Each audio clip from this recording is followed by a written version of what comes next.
I was so sick of being stuck, so I did something I never thought I would do. I hired an executive coach. Follow along with me as I team up with Tarik Ali, a personalized executive coach for rising leaders. I'm going to talk about my fears, my anxieties, and what's holding me back. And hey, maybe we'll get unstuck together. All right, man. So we're here. Are we starting yet? Okay, we'll start. I'll do a countdown for you. Sure. And I liked how you kept the countdown in session 1 because it was like truly how we opened it. Absolutely. And it's Josh. you. It's you. It's really cool. It's me. Yeah. Okay, so you've got your eyes dilated right now, and Yes. I'm on 4 hours of sleep, and I think that's why today's going to be probably our best session. It will be. I may not be able to see half of what's going on, but it's, I can still talk and I can still reflect, but I don't know what I might be looking at. So Okay. I love it. This will be fun. Hey, before we dive in, anything you want to do notifications wise, coffee, water before we start? let me get that do not disturb. Perfect.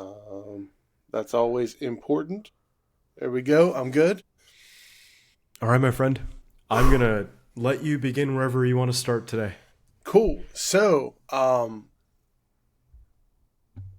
the first thing I want to say, and I have to get this off my chest, is I think I'm going to lift the curtain a little bit, if you don't mind. Sure. So we're going through all these sessions, and then I get the distinct advantage of editing these. So I live with these sessions. I'm going through them 2 or 3 or 4 times. And I would like to say that every time on a re-edit and every time going through them and every time we go kind of back and forth on, what's important, what's not, more stuff happens. So I would like to say, I feel that I have a very advantageous experience because I get to have like 5 sessions for every 1 session that we do live. And it really helps to drill down, and it really helps to do some of the harder in between work. I guess the reason why I would like to say that is, I'm sure that there's going to maybe be people that are watching like, oh, I can't come up with these things. And I don't want anyone to be discouraged because I get to go through it 5 times and some people may not. Mm-hmm. And it kind of dawned on me this week how awesome it is to have multiple of the same sessions and hear yourself say the same things over and over and over again. So, thank you for allowing me to start with that. It means a lot to me. Also, one of the big things that we talked about was speed bumps, right? And making sure that speed bumps stay speed bumps and not derail the train. I was lucky enough to have some speed bumps in between some sessions. And I can report back in confidence that the battle to keep the speed bumps was much more easily fought because I was able to name them as speed bumps, and having the language and having the ability to step back and take the things from our sessions, take some of the stuff that we talked about and make those speed bumps smaller and instead of letting them grow and fester.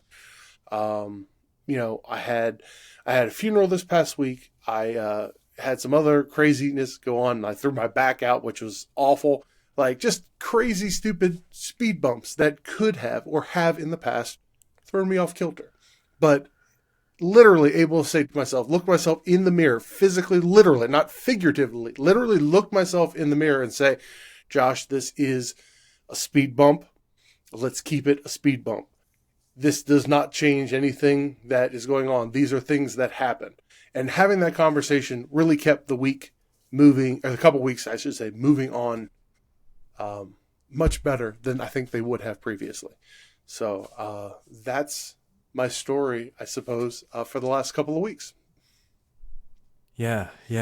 And I know we messaged about the funeral, and I'm sorry for your loss. And I I wasn't aware of the other speed bumps.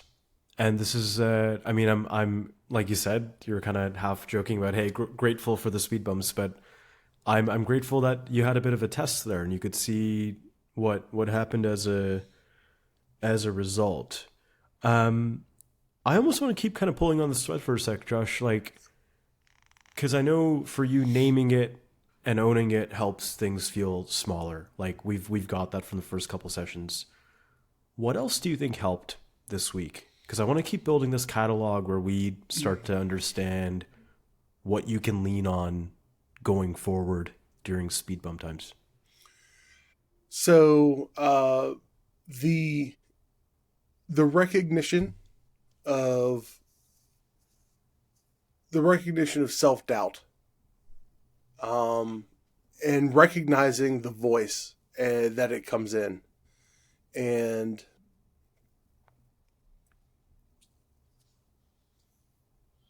without trying to sound like odd, but there's a difference between the voice of confidence inside of you and the voice of doubt. It sounds differently. It presents differently. So in a lot of the hard work that we've been doing together, I've been trying to tune my ears, my internal ears maybe, to hear the differences between those. Sometimes they sound a lot more similar than I would like, but I don't know. It's maybe it's going. Maybe I'm, you know, whatever. Maybe it's like the cadences, the rhythms, the presentations. They're different, and the more that I understand the difference between those two things, the easier it is to recognize the truth from the false, and that false sense of self-doubt begins to sound very different than the truth of who I am and what I can do, and what, the truth of a situation, and all of those things. That has helped quite a bit, and a lot of that just comes from being able to put a name on it, categorize it, and then pay attention to it. There's so much that has to be done outside of our hour together to pay attention, and so that this hour isn't a waste, right? There's so much that needs to be done, whether it's journaling, whether it's having conversations with other people, or whatever it is. And I find that without having those things outside of our sessions, I wouldn't be making as much progress as I feel that I'm making. So, yeah. Yeah, the two have to go hand in hand, right? Like the stuff outside is going to solidify everything. And hey, even through the speed bumps, I'm super proud of you for everything you've done outside of our conversations to make this progress, man. That's all you. That's all you. I appreciate the hard work. It is hard sometimes to accept any type of praise and validation. It's just, but I'm working on humbly accepting that and thanking you for that that nod there. So yeah, look, I mean, there's a steadiness in your voice right now that I haven't really heard yet in the two previous sit downs. I mean, obviously, our first time sitting, it was our first time doing this, and we went right into, the stuff you're struggling with. 2 weeks ago, I know you had you were in a great mood. A lot of that was external driven, right? It was the opposite of speed bumps. You had testimonials coming in. You had a lot of outside stuff happening, and it was cloud nine, and it was like, Tarik, how do I keep this feeling going? And as happy as I was to see that, I'm almost more happy seeing this where, like, after speed bumps, we come back with some sort of, like, there's like a steadiness that I'm feeling in not only your voice, but just your body language and how you're showing up right now. And I don't know if you feel that, but it's coming across to me when I compare what I'm seeing now to 3 weeks ago. Yeah, even last week, I could say I felt like a little hyped, right? I was like, yeah, this is, I felt good. I mean, there was that nervousness. I know I had said, I'm waiting for that other shoe to drop. Knew it was going to happen. No big deal. But now it feels like just being here and talking. Like it doesn't, I don't feel anything other than present. which is a rare thing for me. I'm 95. Sometimes I feel like I'm 95 places at once. But this week, after the ups and downs and the speed bumps and all of the stuff going on, I feel good. I feel present, and I feel ready to approach some more of the things that we've got, on our plate. So, yeah, I would say, yes, three sessions in, this is the most comfortable I feel, the most honestly confident I feel that we can approach things without fear or terror. So, Awesome. Awesome. Okay. So in our time today, what would be a win for you in the next 45 minutes?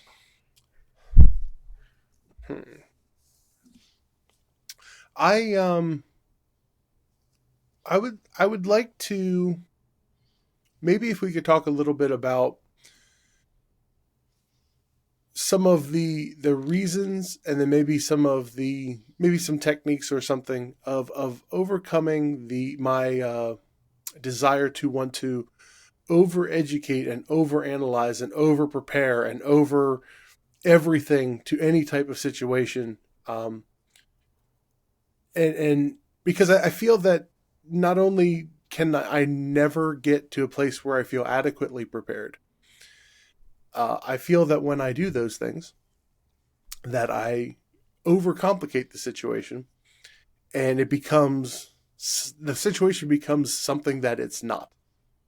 Right? The situation becomes something that it's not, and that's been on my mind a little bit this week. How do I keep the thing the thing? Tell me more about that. Keep the thing the thing. How do I accurately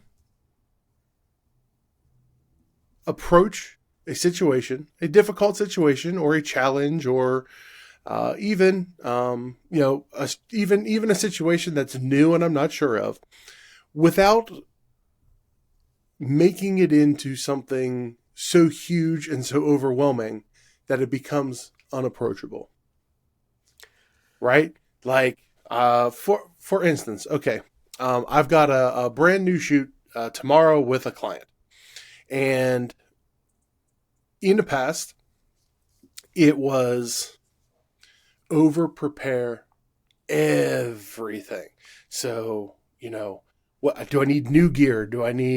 What gear do I need to bring? How's this client going to feel? And over analyzing every single piece of the production to the point where the production becomes like beyond Hollywood level type of production. I'm doing this with one other person in a crew. So it's like a 2-person crew, but I feel like I'm preparing for a 90-person crew, right? And that it's not that.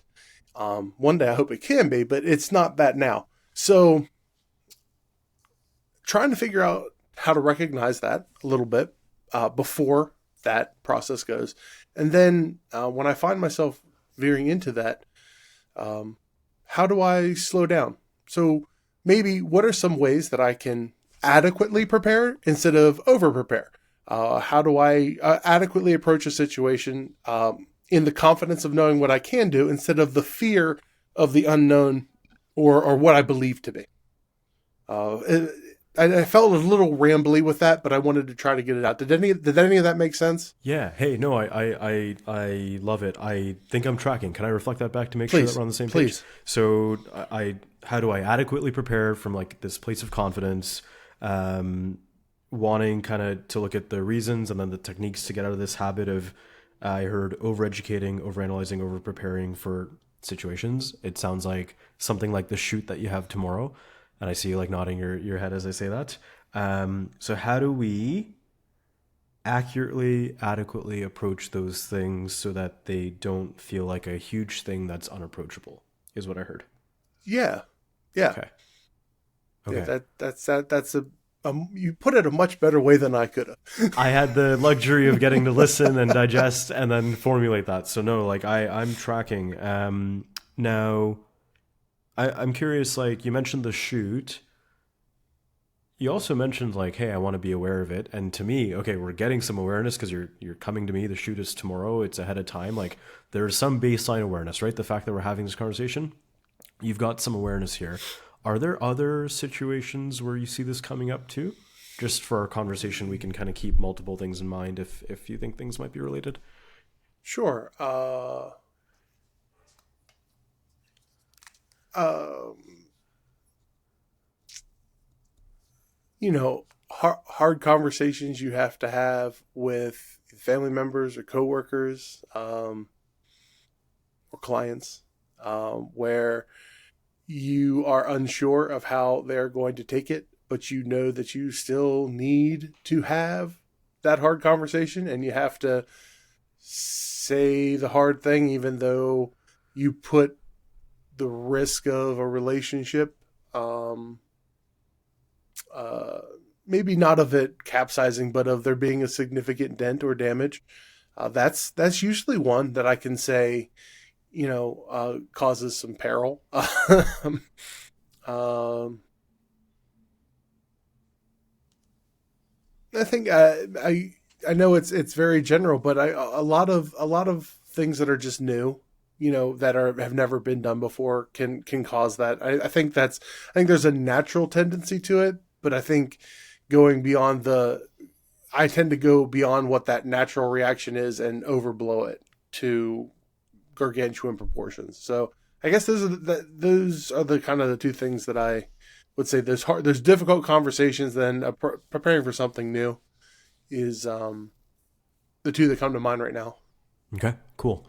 And well, when we first sat down, you mentioned this thing about a tendency you have to like try to find answers externally through like studying or like finding articles.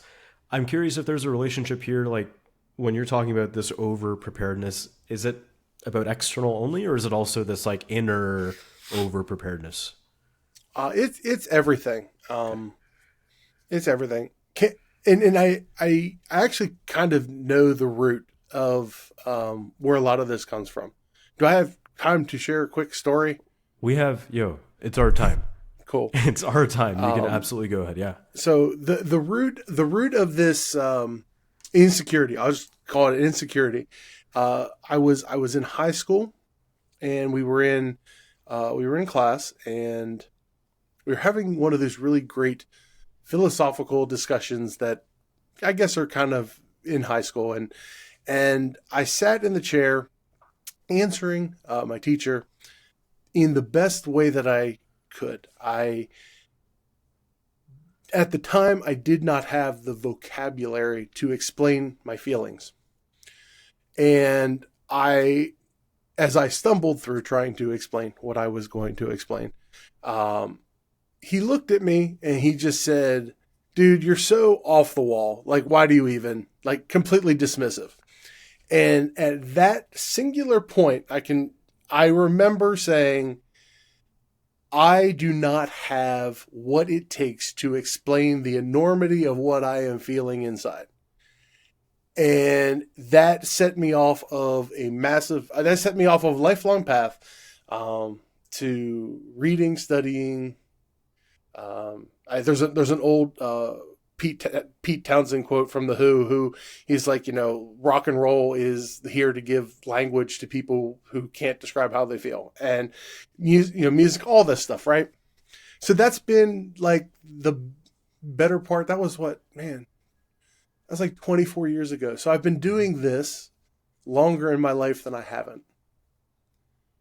So that's like this root. And I have always kind of viewed it as a net positive because having that love for knowledge and that love to have a language to explain how you feel is massively beneficial. It's been a theme of what we've talked about even quite a bit. But there's a layer to it that is still driven out of insecurity and not out of confidence. And that is maybe some remaining toxicity in my life that causes that causes it to go off the rails.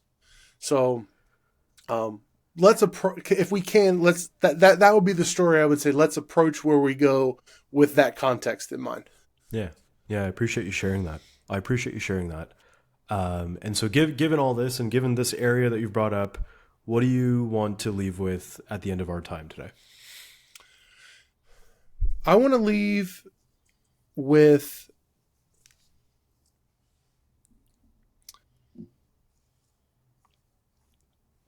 man, that's a fantastic question. Because my first response was, I want to leave with more knowledge of how to attack this thing. I don't think that's what I need. I think it's what I want, because that's what I've always wanted. But I don't think it's what I need.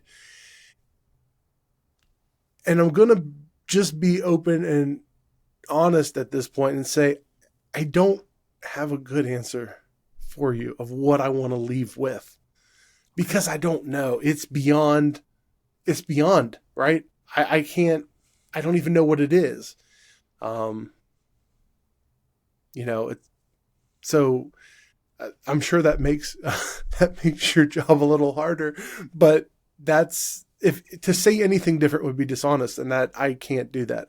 I won't do that. This base is too sacred for that. I appreciate you for the honesty.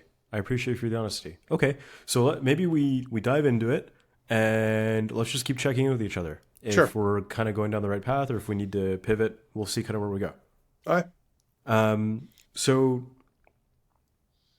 this does remind me of some of the ethanol stuff from last time, by the way. Yeah, a little bit. Because the first question I have for you, like I asked you 2 weeks ago around the self-doubt piece of like, what might be the benefit of these fears? And similar question here, like what might be the benefit of this urge to prepare and be ready? Well, the benefit is that if you can prepare for a lot of different potential outcomes, you have the ability to pivot as the outcome unfolds. You have the ability to kind of play all of, like, if there were 1,000 different possible scenarios and 4 of those scenarios come up, you can pivot easier because in your mind you've prepared for them. And I've found that I have been able to be a little calmer under pressure because I've played out all of those things. So I almost put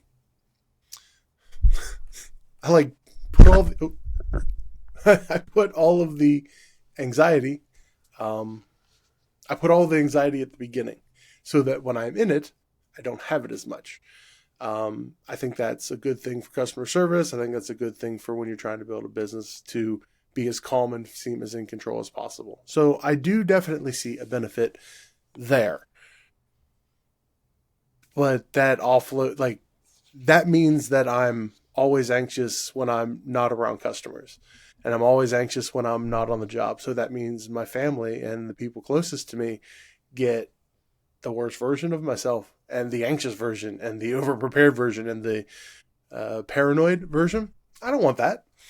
I don't want that. I want to be able to have them, I want everyone to be able to have a great version of me.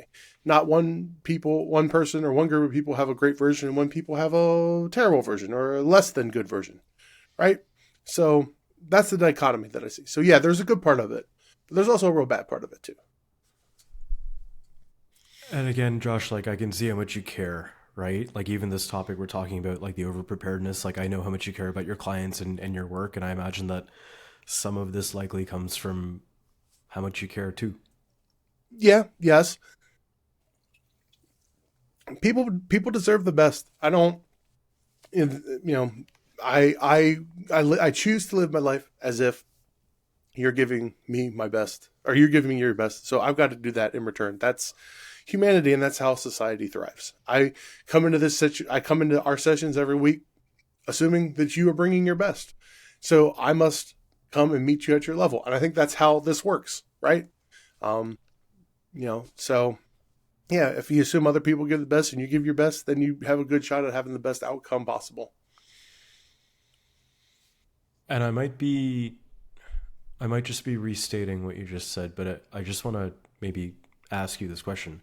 Um, the overlap between this like desire to give the best and the over-educating, over-analyzing, over-preparing, like what's the overlap on that? Well, I think it overlaps in the gap that self-doubt lives in, where I don't feel that I'm able to give the client or whoever the absolute best that they deserve because I can't do it with what I currently have with the tools that I currently have. I think so the gap there is that insecurity that I'm going to let somebody down, or I'm not going to be able to explain myself fully, or I'm not going to be able to um, meet the standard that I'm expecting myself and to give. So that's the overlap, I believe, Mm-hmm. in those two things. And what do you think is, again, we played this game last time. If we were in court and you had a lie detector and you had to tell the truth right now, otherwise the thing would go beeping. So you have to tell the truth, like full logic mode. What do you think is actually true about this whole area of what you can give just through yourself and what you have and what your clients need from you?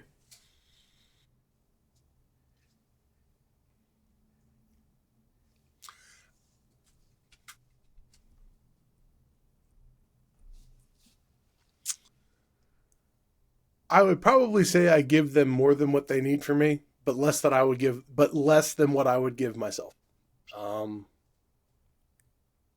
yeah, that's probably the best way I could probably say it. I've never had a client ever say that I was less than prepared. I've never had them, you know, um, come in and you know, if anything went wrong, it wasn't because you know I wasn't doing my job. Um, yeah, so that's probably the truth where I'm actually exceeding what I should do, or but at the same time, there gnaws in the back of my brain a little bit of saying, would you do more for yourself? And I probably would do more for myself. And, that pushes me even harder. So I don't know if the problem is that I want too much or I expect too much out of myself. I don't know, maybe. I mean, Mm-hmm. it's in some ways it served me well, but in other ways it keeps me up at night. And I'm pretty sure that's not the healthiest way of being. So. Yeah, yeah, no, I'm tracking, Josh. I'm just kind of drawing out a couple, like three threads. I don't know how interlinked they are, but we'll just kind of keep playing here Sure. if you're cool with that. Yeah. A couple things I'm hearing, right? So this feeling of like I don't have what I need on my own, Mm-hmm. however we want to phrase that. Yeah. Therefore, like let's lean on other things to prepare, right? Yep. Bucket one. Bucket two is like how much we're expecting of ourselves. I think that's the first time I've heard you say it that way, so I want to call that out. And then bucket three is like the actual like outside preparedness and like the things you're doing before the shoot tomorrow. And I imagine that gets manifested by the stuff kind of inside. And it has me wondering, like, is this a conversation about like dialing back the preparedness to a level where you feel like it's optimized, or is this a conversation about like, what if this belief that you don't have what you need is actually BS? That's easy. That's the latter. There's that's absolutely what it is because objectively, there's nothing that says that I'm not prepared. Nothing. I'm always over prepared. So yeah, it's definitely a matter of trying to understand why it's not enough for me. Like it's yeah, for sure. When you say it like that, it makes 1,000% sense. Okay. 1,000%. Okay. Can we test this on like our 0 to 100 scale for a Sure. sec? Yeah. Um, on a scale of 0 to you like 100 or 10? 100's cool. 100's cool. I Okay. like I like nuance. Yeah, sounds good. On a scale of 0 to 100, 100 being like the maximum amount of preparedness or overanalyzing, overeducating that is humanly possible. 0 is like we're winging it fully. What number do you feel like you currently operate at, like before us having these conversations?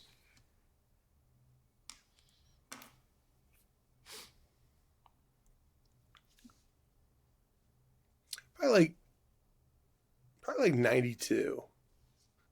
I you know I spend I I would say that for every hour that I am doing something, I will spend 5 preparing for it. So I've got like a 12-hour shoot tomorrow, right? I've got 60 hours into preparing for it.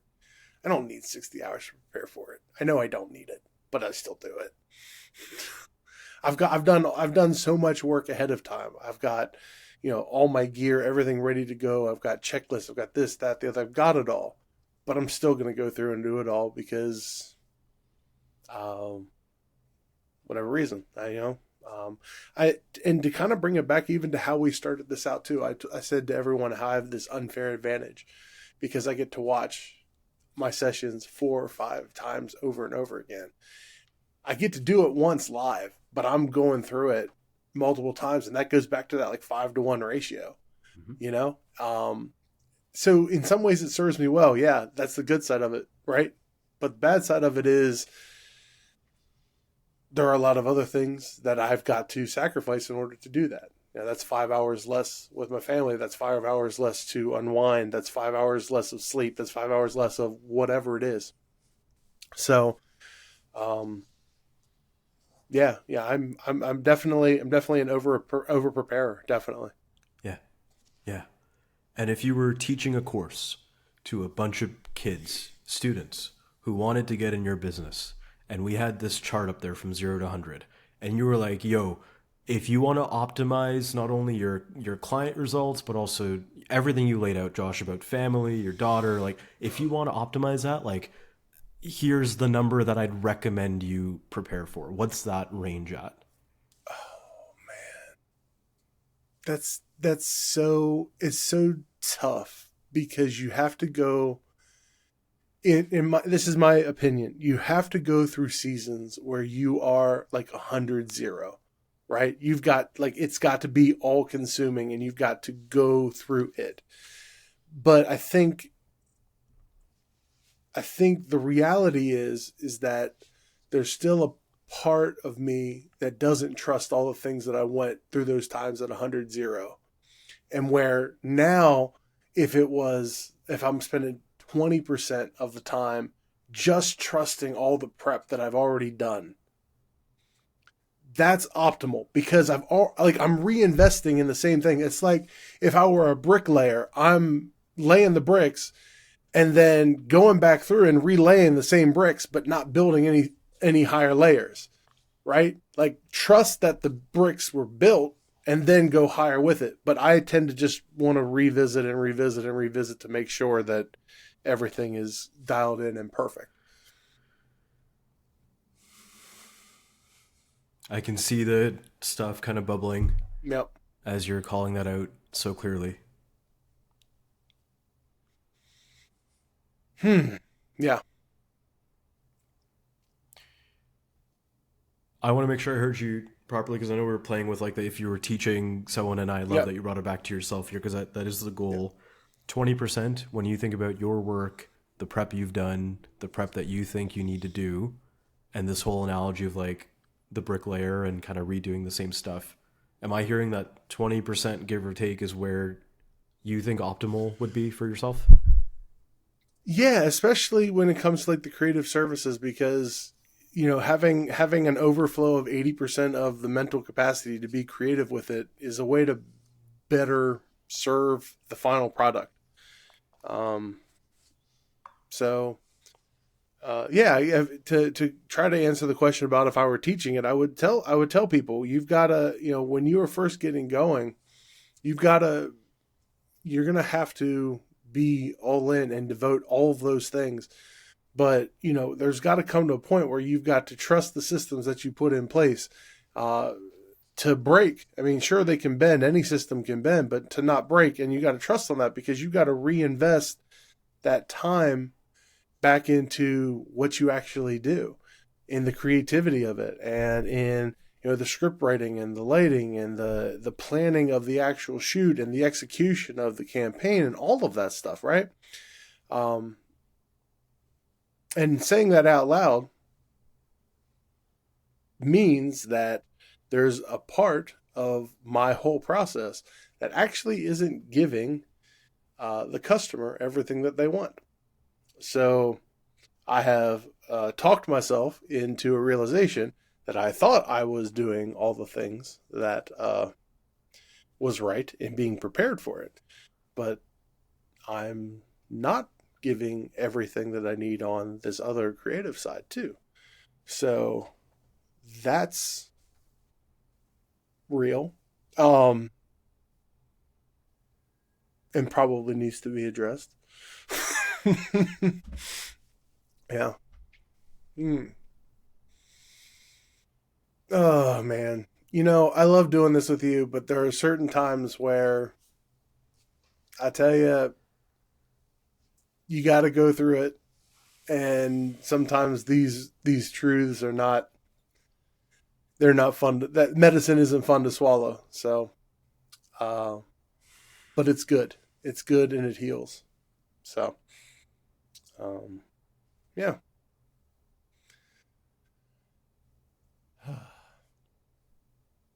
You're moving mountains, my friend. We've sat down for 2 hours and 30 minutes. Like, these are big things to realize, man. The fact that it's feeling heavy shows me how real and true that realization there is. Yeah, that's a real heavy one. So I'll flip back the curtain, and I'm glad that this isn't going to be shared to the world until after the shoot tomorrow. Yeah. But I was going through it, and I've been asked to do a whole bunch of write scripts and all these different things, and I'm sitting here going into tomorrow knowing that all of the technical stuff that I've spent time on perfecting is gonna be solid. I over prepared for that, and now I've got to go in with the creative side of it, and there's more I could have done. There's more time I could have invested into it, and uh, I'm a little sad about that. This is a good client, and it's a great cause that we're working with. Um, so I'll have to begin to I'll have to begin to adjust those things and just learn how to trust what I've already done. I don't know, man. I gotta ask, what, why, why is it that we try to keep repaving the road that we know is solid when we know that it's not really going, it's going to get what, 0.5% better, and we ignore this dirt road that needs paved. you know yeah, sure, it'll get us where we're going, but we could make drastic improvements on everything else, but we still focus on this thing that's you're going to get minimal return on. That's kind of it's just it's so, things feel so scrambled in my brain and my heart right now with it, that it's like I'm realizing how much time I've spent trying to polish gold to make it a little shinier, when it's shiny enough. But left, you know, I left this pile of rocks over here that could use some work. You know, I left them be, and just, I don't know. I guess there's a comfort in revisiting all the things that you know. I don't know if that's what it is, but um, yeah, that's, yeah, something there. Do you play any sports, or are you a sports fan? Played a lot of sports all through my life. Yeah, for sure. Golf? What's your favorite one? I'm a huge basketball fan. Yeah, Okay. love basketball. Yep.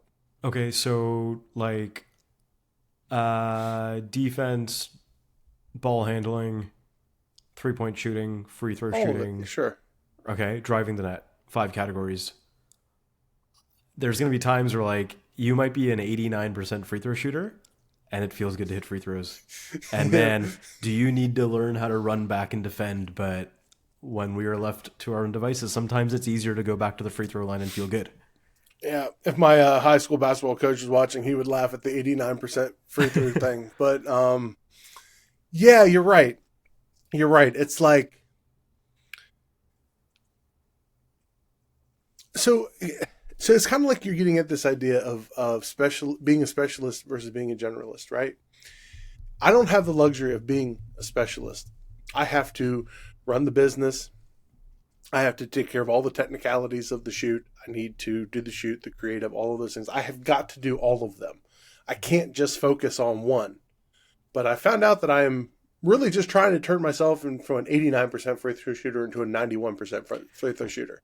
Yeah. So yeah, that's kind of the way that it feels. Like I want to be the best technical. I want to make sure that oh man, Here we go. yeah. I What's spent the happening? yeah I spent the first 4 years of the business saying to myself, I want to make sure that the processes are right. All the processes, got to make sure all the processes are down and correct. That was the goal, right? So, all the customer onboarding, all of this, all of the technical onsite, like it's all the processes have to be perfect. And I've never moved on from that. Even though my processes are really good, I've never actually moved on to the next phase of things, which is, okay, now I need to take my creative to the next level. So, yeah, I don't necessarily know the reason why I have done that, but I know that I have not done that. And I could probably point to a lot of other things in my life too where I have not evolved past trying to be a really good specialist and turn more into a generalist. So, yeah, like I would say maybe if you like, I would say that if I were normal, it would be a comfort thing. Like, right, you get comfortable in the patterns that you do. Yeah. But as we've kind of talked about, I don't operate out of comfort. I operate out of the fear of the things that are uncomfortable. And I have created all the things that I'm good at because I've thought they were inadequate. So this takes us back to how do I get to this? How do I get to the place where what I've done is enough? Mm-hmm. At least for the time being, right? At this level. Because we obviously all try to level up through time. How do I get to this place where for right now the processes they're solid. Stop obsessing them and let's move on to try to become really great at something else and trust what we've done. Um, I don't know if that's just the time thing. Like, I don't know if that just happens over time, but I'd love it to be more intentional for Mm-hmm. sure. I'd Mm-hmm. love for it to be more intentional. What happens to your 0 to 100 off of the current 92 if we just pause the world for a sec? I snap my fingers, and for a month, you have full trust in what you've done because I've programmed it into your brain, like hypothetically, full Mm-hmm. trust in what you've done, and you've just got some inner belief that, like, yo, I'm enough. I don't need Google. I don't need ChatGPT. I'm good. I'm just curious what happens to that 92 Hmm. under those two conditions. I don't know. I I don't know. I think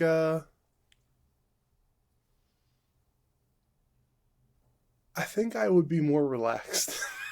I do. I think I would be much more relaxed and not constantly in a panic mode of things are going to go wrong or whatever. I think I would theorize that probably I would have a whole lot more room to be extremely creative, and I'd have a whole lot more space into expanding some of the things that I'm willing to try and willing to do, and take a little bit more risks, which you always have to do in a creative element, in creative space. Uh,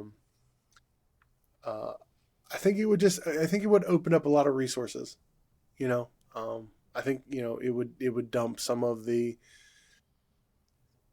that emotional and internal energy into a different bucket, and feed a different muscle, a different mental muscle. But I'm not exactly sure what it would look like. I don't know. Okay. I'd like to, Uh, I mean, I'm certainly open to trying to find out, but I don't have a clear picture of what that would be. and so if I remove those two things from you, if I give these two conditions to you that you feel like you're trusting in everything that you've set up, and you've got a belief that what you have is enough, is there anything else keeping you from like the steady state that you want to be operating from here?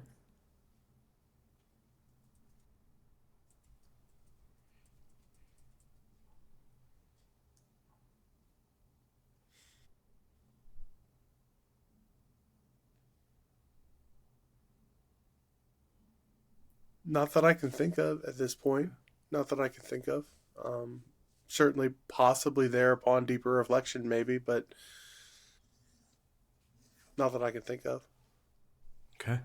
So then if I zoom out for a sec, is it fair to say that like in this sphere of Tarik, why am I overeducating, overanalyzing, overpreparing, in that whole sphere, and going from like 92 down to the 20% that you want to get to, it seems like we've isolated like two kind of things here that are keeping us at the 92. Hmm. One of them is around you and maybe some lack of trust in like what you've put together, and two is this feeling that like you yourself, you're not enough. Yeah, yeah, yeah, yeah. That seems to be at the heart of it. So if we tackle those two things, theoretically the number should come down. It should. That would we would agree on the theory and the hypothesis for sure. Okay. Okay. Is there one of those two that you want to start with?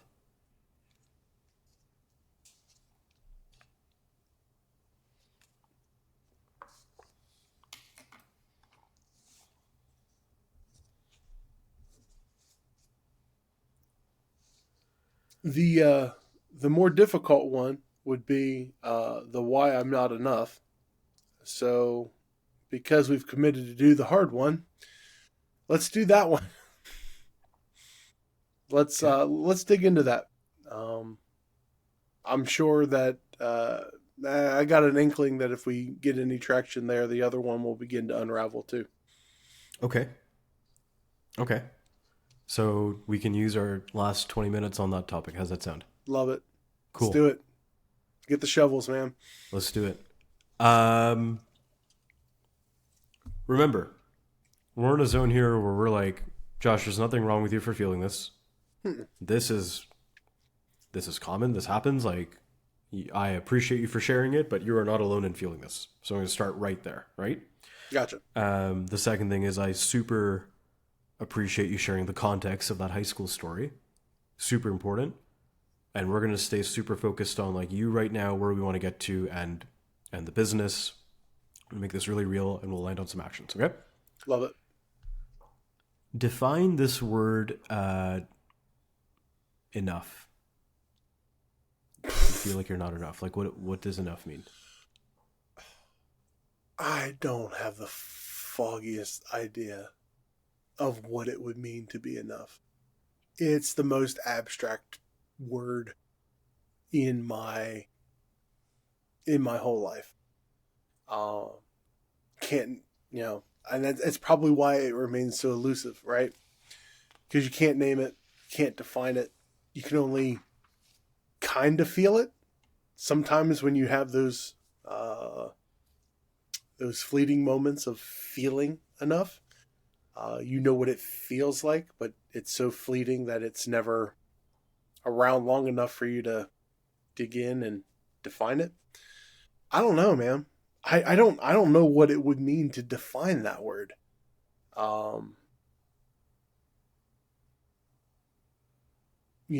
Synonym, or close relatives would be, you know, competent, capable, um, dependable, you know, um, predictable, maybe. No, I don't know. Predictable is a little weird, but it came up and I figured I'd say it out loud. Um, yeah, I mean, it would make sense as to why it would be so elusive. You can't, there's, what is it? Any goal you can't nail down and define, you'll never hit, right? So I guess it's easy to say I'm never enough, because then it just remains an elusive goal, and it can always be something out in the ether somewhere, and you can always have that as a chase, I guess. I don't know. Okay. You've also looked me in the eye 3 weeks ago and said, Tarik, like if I put my mind to something, I know I can edit any video and do anything that I want to do. And I want to make sure that we bring that back to the surface, because I've heard you say that too. Yes. Yeah. Like yeah, that's the weird, tricky thing about enough, because it changes, it morphs, it's like one of those little beetle things that go into cocoons and then comes out as another creature.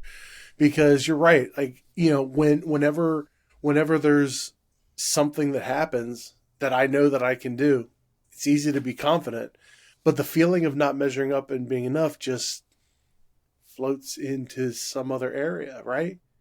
Um, and I think that's what makes it so hard and so difficult.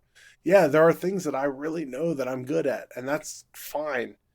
And I will never not be. Maybe sometimes I'll be a little brash about that, okay? But that emptiness in the enough bucket just moves into some other thing that gets revealed. Um, right? And we go back, good. There's good and there's bad, because that empty enough bucket means that there's something else to improve and something else to be better for. But boy, does it get exhausting. Right? Um, I think I would just be. I think you asked what would be a win, right? What would be a good win? It's okay that the enough bucket isn't full, right? Like, to know that it's there, and to know that you'll have the pleasure of working on something. That's the win. The win is knowing that you get to work on the enough bucket instead of you having to work on the enough bucket. Like, almost is turning it into like a hobby. Like, it's really cool that I get to train to become this different type of specialist. Not I have to because it's a ding on my character, or it shows a weakness, or whatever it is, right? That's the win. The win is that the enough bucket is a cool opportunity to become something that you're not, instead of a definition of whatever you lack. There. That's the enough. That's the win, right? That's what we're after. What just happened there? I have no idea. Maybe the caffeine kicked in. Maybe, I don't know. I don't think it is. I'm tracking. Yeah. It just I don't want to get rid of whatever internal compulsion drives me to become the best version of myself possible. I don't want to get rid of that. I want to be the best dad possible. I want to be the best husband possible. I want to be the best business owner possible. I think I've said this time and time again. I want to become the best version of myself possible. That means the enough bucket's got to be there. But I would really like it to be the intent of all of this is to become something instead of chasing after the definition of what I'm not. Right? That's really what I would love to be after. And I know how driven you are. and I've heard that kind of inner drive and the compulsion. So is there some relationship between like, oh, if I was enough, that means that I'd lose that compulsion or I'd lose that drive? Oh, sure. Yeah, that's always the fear, right? Like uh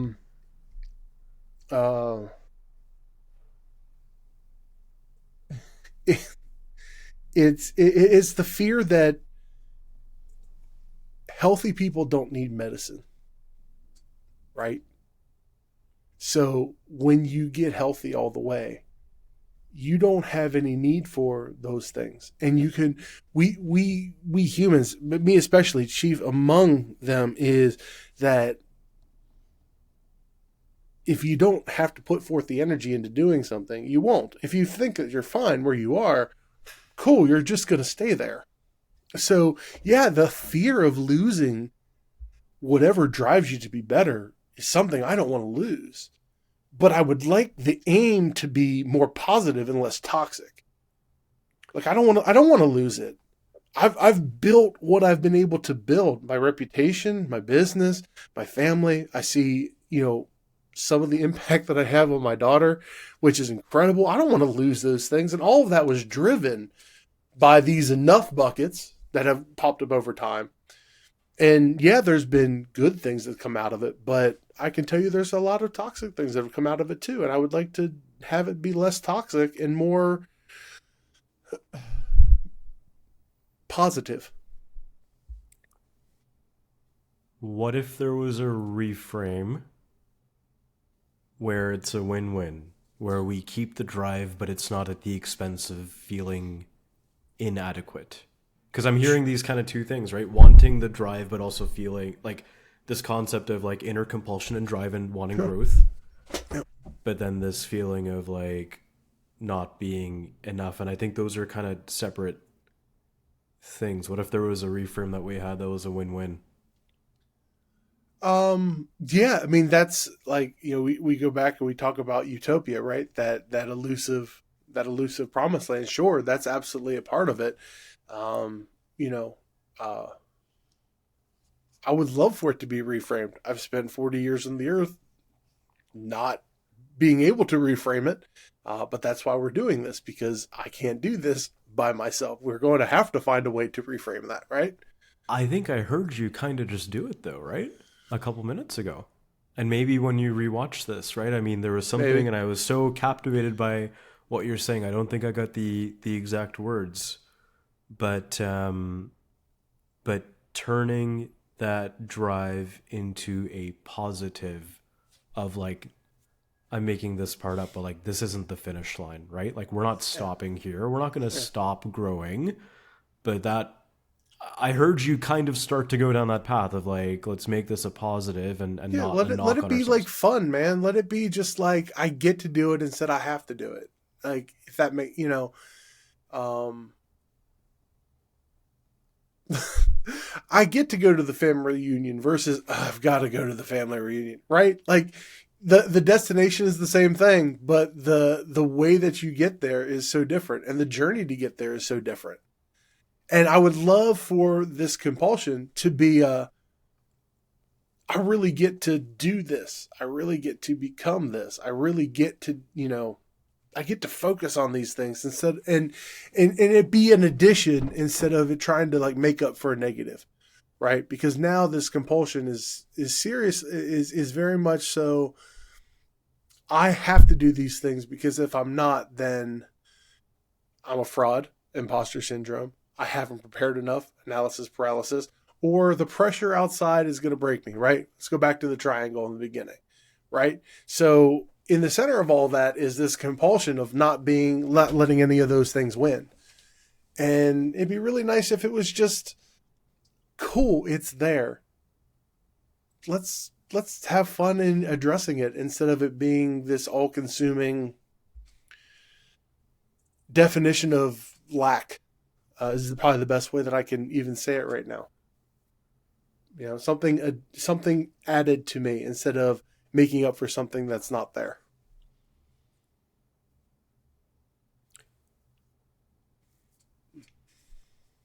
And if we didn't do this reframe, like if you continued down the way you were, right? And you keep improving in different areas, What happens if we don't change this to Josh like years from now?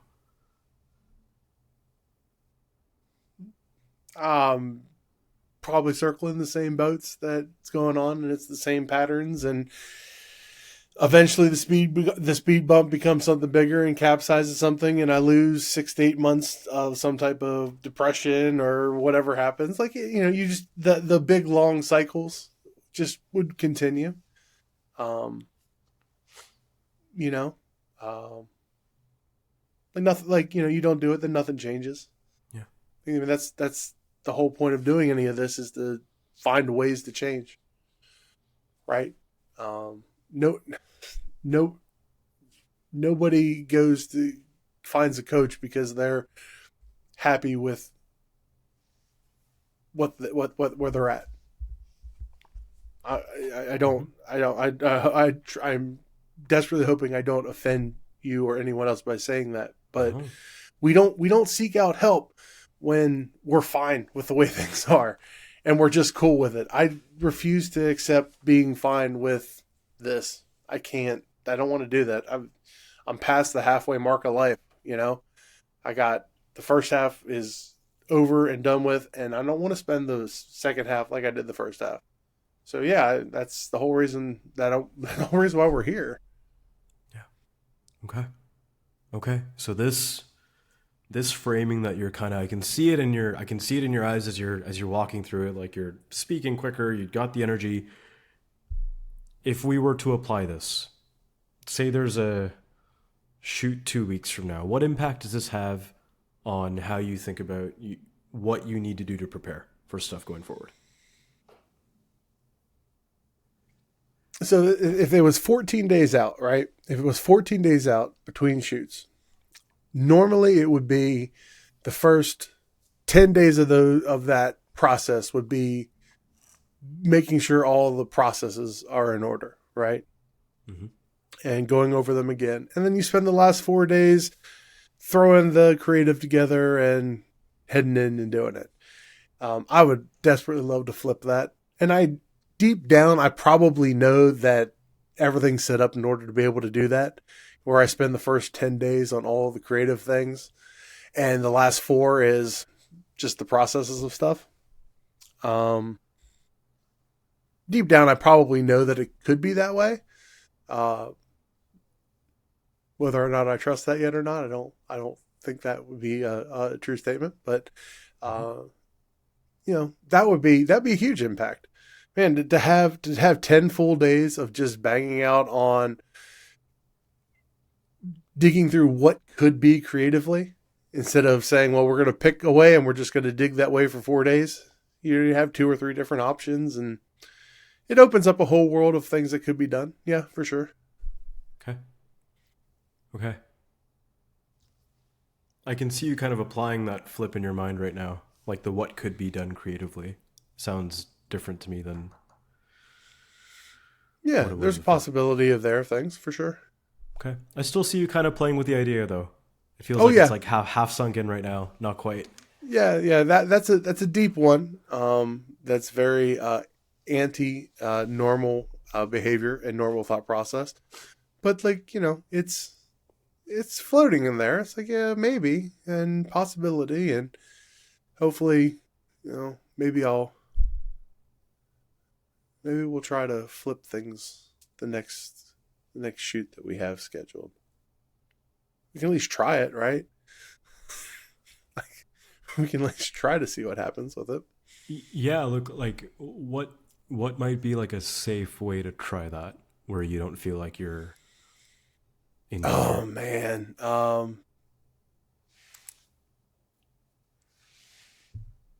Why care about the safety of it? If you're going to test it, right? Like, contracts are signed. There's nothing that's going to be so catastrophic that would happen that, I mean, what's the worst thing I'd have to do? Give someone their money back, and apologize profusely and learn the lesson. That's like the worst thing that can happen. Yeah. I have to look at the calendar. Maybe I'll just try to flip it. Sometimes it seems so easy to say and so easy to you know, theorize. Like, it's really easy. Yeah, let's just try it. Brass tacks, when it comes to it. I don't know if it'll be as easy as that, but I'd like to think it would be as easy just to try. Give me a couple brass tacks of what it would look like. You're not committing to doing it, Yeah. but let's go into it for a sec. I think I would call together the creative team I have earlier. I would engage in that a whole lot earlier. Instead of like normal process, it's like, okay, contract signed, and then a few days out before the shoot, hey team, here's the brief, here's what the customer wants. What are we going to do creatively, right? Maybe we do that right after signing, and we pull that team together, and we have those meetings. We have those discussions earlier and longer. And then we just deal with the technical side of what needs to be done after the creative set. It actually probably makes more sense to do it that way anyway. How's that landing for you? Doable. I just made one of those internal bargains with myself too, where it was like when I said it out loud, I was like, I realized part of what I do on the technical side, especially prepping for gear that's needed for a shoot, is that prep list changes so often because my ideas of the creative changes. Oh, what if I'd like to do this? Or what if I'd like to do this? And then, okay, well, I don't need this and I don't need that. So by doing the creative last, I'm still going through all the process of things. Maybe if you get all that stuff settled, then you only have to go through the setup stuff once instead of repeatedly. Huh. Wish I could have come to that conclusion 5 years ago. But that's not the process, right? Yeah, it's doable. Yeah. It's going to be so crazy because there's someone who's going to watch this and be like, seriously, that's what you thought? Like, and that's fine. I have no issue with that at all. But it's like, saying it out loud, it's like, why light bulb? Like, It's coded so deep within us, like it's our default setting, right? We're not going to walk around day to day and realize that we're doing that, right? So there's no judgment. I'm tracking.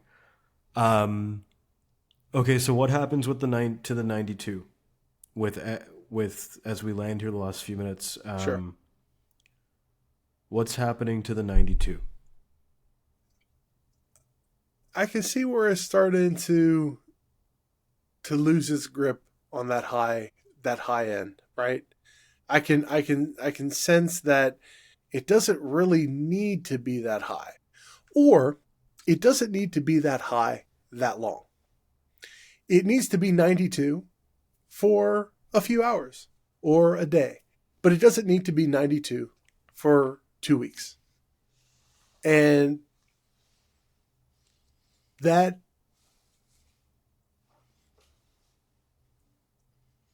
feels like it could be it feels like it could lead to being a little bit more involved and in control of an entire process instead of only a little piece of the process. That's where I would think that would end up. And I think that's probably a good thing overall. Okay. I want to make sure that and I know you'll get to watch this back, but whatever you need to do to document or capture what you just said, I want to make sure that like that gets fully registered with what you just said before I keep going. Sure. So let me say it again. It feels that I don't need to be at 92 all the time. I just need to be at 92 for enough time to get it done. And then I can have some of that extra time back to ramp up and do other cool stuff or other parts of the project that are just as fun, and if not better. And I can then be more involved and more in control of the entire thing instead of just a small piece of it. I believe I said the same thing twice. I feel like I said the same thing, maybe a couple different words, but I feel like I ended up in the same spot. It sounded like it, and I just wanted you to have the time and space to let. I've seen your eyes like 4 times in the past hour, like have these like aha moments, and Oh, I just remember, want I to make did sure that we're have the like, dilation earlier yeah, too, so that's that right, might be that's part of right. it. But you know what I mean. Okay, I can see that you have it in your head, Josh, of what like 92 for a few hours looks like, and not 92 for the rest of the time looks like. I can see that you have that in your brain. If you were to operate that way, what impact does that have on like the 3 groups or more groups of stakeholders here, like your clients, yourself, and you mentioned your family? Sure. Um,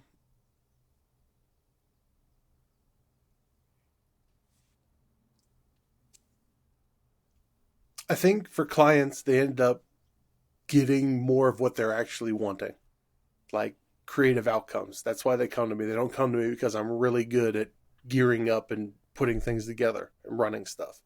So I think they actually get more value than what they say. That's a good thing. Uh, my family gets a less stressed, more fun version of me, um, who's probably a little more bearable to be around, for sure. And actually, yeah. And then I'm sorry. Could you please remind me of that third stakeholder? Yourself, my friend. I always tend to forget about myself. I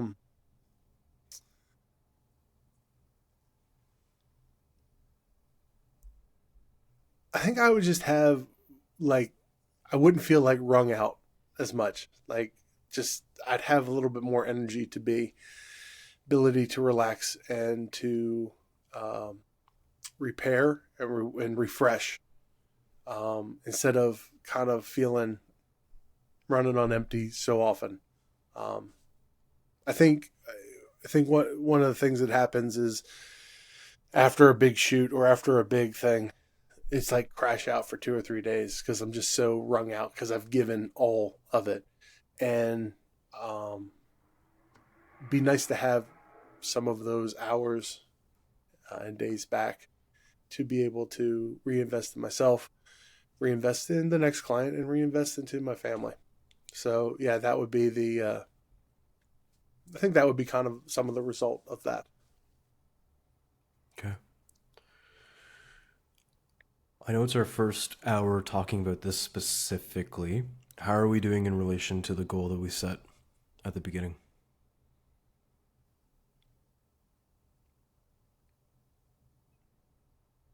Um, I think we've taken some turns on and off, uh, from a direct route to things, but that's usually the way this stuff happens.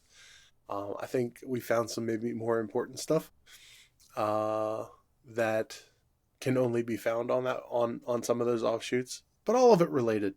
So, you know, we talked about Utopia, we talked about Promised Land, that old biblical story where the people were in the desert for all the time wandering around and stuff, and it was like a 2 day journey, but it took them 40 years to get there, whatever that was.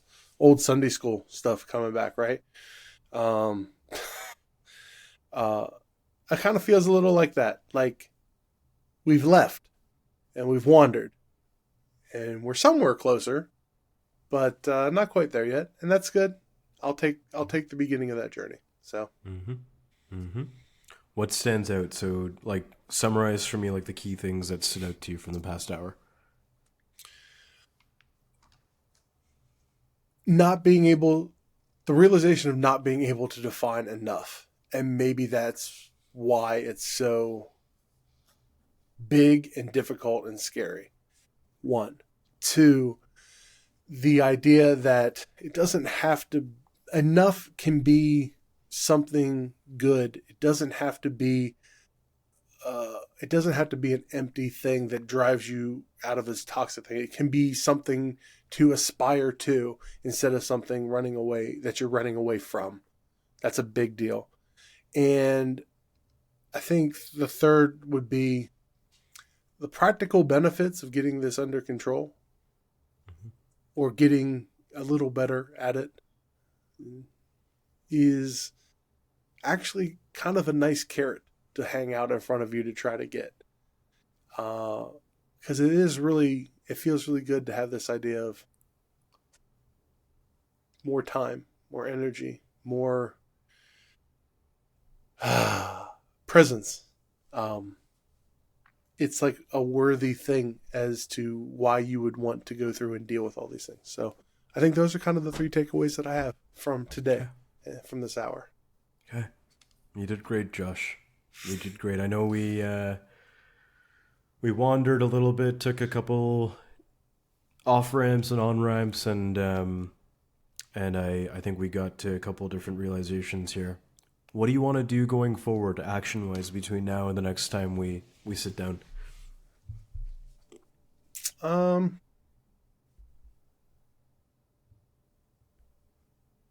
I want to practice letting some of my processes, my post-shoot processes, be, instead of lingering on them. I'm going to try to practice it. It'll be a small microcosm of my pre-shoot practices, because that's a whole big lot of things. I'd like to see if I can go through my processes and try to do them in less time. Normally it's like 2 or 3 days. Maybe I could do them all in one and not do all that, and see what that's like. I think that's small and that's manageable, and it's real and it's practical, and it's soon.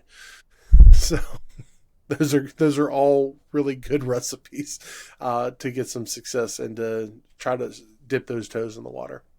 Okay. And what's the impact going to be on you if you do those things, or that thing? 2 more days back in my schedule. Yeah. Yeah. Maybe a nice little road trip somewhere. Couple-day road trip. Be pretty good. Okay. Pretty good. Any loose ends, my friend?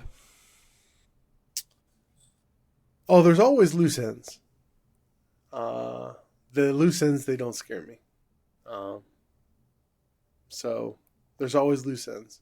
I'm sure we'll talk about them more in the next session, but as always, super grateful to be able to have this space to ramble a little bit. There's a lot of stuff that goes on, so a lot of stuff comes out. So having a space to take the scenic route from time to time is good. It's real good. I'm grateful for you too. You're crushing it. Great job today. I know we went deep in a few areas. I appreciate it. All right, my friend. You know where to find me in between. Otherwise, we will talk again next week. Love it. Can't wait. All right. Cheers. See ya. Bye.